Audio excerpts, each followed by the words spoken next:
Hello, my name is Michael Lichtenberg from Arnsberg Vascular Center in Germany. Today I would like to introduce you to our experience with the Soundbite technology. So what we know from our daily routine cases, SFA and BTK, chronic total occlusions with proximal heart caps are challenging to cross. I think that's clear. There's a high risk for unintentional subintimal wire passage. On the other hand, a dedicated CTO crossing device like the Soundbite wire saves time and increases technical success rate by intraluminal wire passage to the proximal cap and the CTO lesion. And this is what I would like to show you in this case here.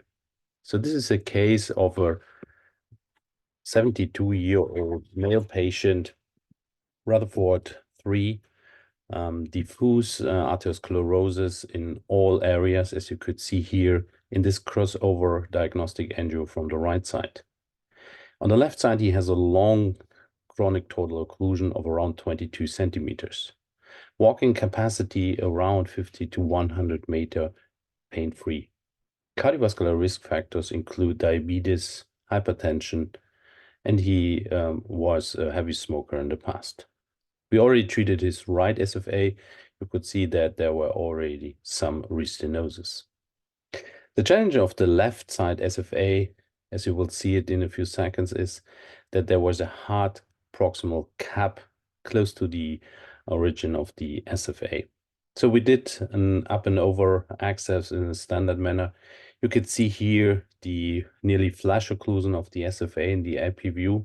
And here you now can see the severe hard calcified plaque. I tried with multiple catheters, Terumo stiff wire, even with the back end of a Terumo wire to cross this super hard proximal cap. So what we did here now is to use the active wire from Soundbite. You see that there is a 4 French steerable catheter from Cordis in place, which gives us the possibility to steer a little bit the guide wire. The guide wire of 14-inch is now forced into the plaque, and now the Soundbite technology with the jackhammer technology is giving these pressure waves now to the tip of the wire, and you can see how the wire now starts to really destruct this the proximal hard calcified cap. To achieve a good success, I think it's important to really push catheter towards this proximal cap to steer the wire in the correct direction. And for this purpose, I usually use a 4 French Cordis or other wire with a slight angle tip, as you can see here. Now you see, even after a few seconds with this jackhammer technology, the wire makes its way through this proximal cap. The importance here is to take your time. Always check if you're in the right position, if you're in the right spot. And then once the wire crossed, you can see that I could easily pass the support catheter with this wire through this proximal cap. This is a typical nature of these proximal hard caps. Once you cracked it, the material got softer and you can advance the wire. So we exchanged after this crossing the wire to a standard wire, in this case an 018 Advantage wire, and now it was easy to support this guide wire and bring it all the way down through the CTO of this SFA into the true lumen of the SFA. Of course, the next step is, after the very important initial passage to this proximal cap and wire passage, to bring the wire into true lumen, and then we start our typical intervention with a standard balloon angioplasty. You can see that the wire nicely went into the SFA distal. The support catheter here is a Navicross support catheter, which is our preferred support catheters for these intentions. Once we have the wire in, close to, here in this case, true lumen, we make a final check with contrast injection to guide the wire, hopefully into the true lumen. Here it was quite easy. As you can see, the wire directly went into the true lumen.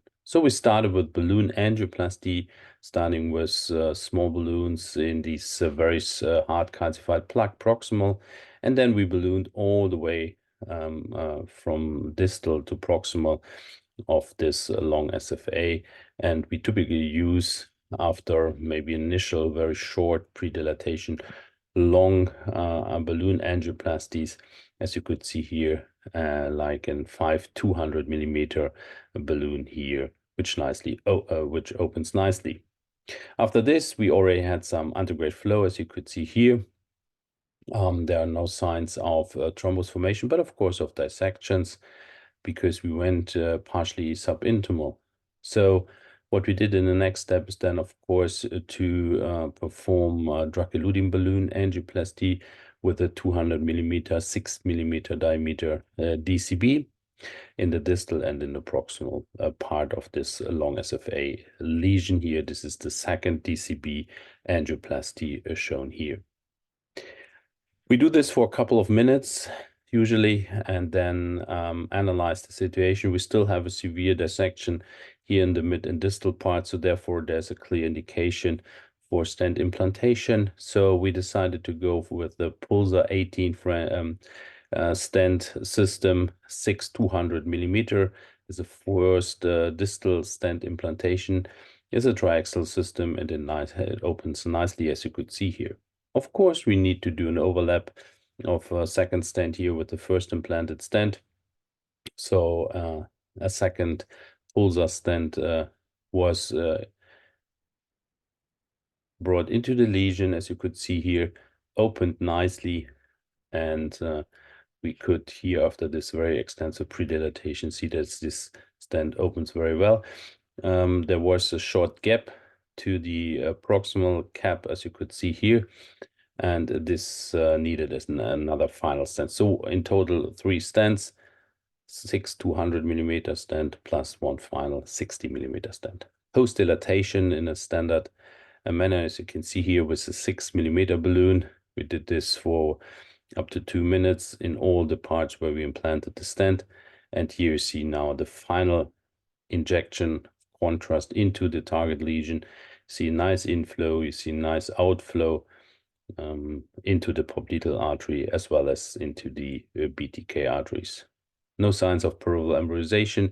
Good run of a wire, the perineal artery, as you could see here. It's a Rutherford 3 patient, so no indication for tibial intervention here. And you can see that the posterior tib artery is the final inflow into the foot and forefoot. With that, I would like to thank you. And if you have any questions, please reach out to me. I try to answer them. Thank you very much.